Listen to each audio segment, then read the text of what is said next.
Assalamualaikum and hello guys. Hari ini saya berpeluang mengadakan lawatan ke Parlimen Malaysia.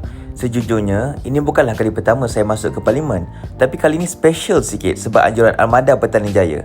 Paling best, dapat kenal kawan-kawan baru. Tengok ahli Armada PJ, semua handsome, segat dan bergaya kan? Sebelum masuk, kami diberi sedikit briefing oleh petugas Parlimen. Layanan sangat baik dan profesional. Destinasi pertama, Dewan Rakyat. Dekat sini dapatlah kita berangan sekejap, ambil feel duduk sebagai wakil rakyat. Lepas tu kami pusing-pusing sekitar Parlimen. Bangunan yang cantik, penuh sejarah dan simbol demokrasi negara.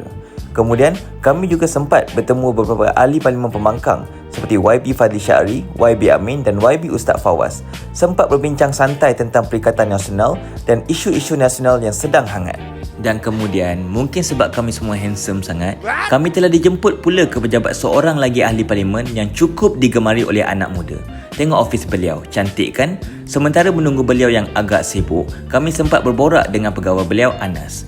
Banyak juga perkongsian tentang tugas pegawai dan realiti sebenar di Dewan Rakyat. Dan akhirnya, tada! YB Dr. Razzie Jidin, bekas Menteri Pendidikan.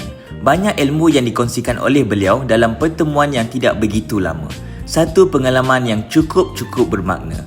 Dan kepada anak muda yang menonton video ini, yang mahu bangkit, mahu belajar tentang kepimpinan dan mahu berjuang untuk komuniti, inilah masanya. Jom bersama kita Armada Petaling Jaya.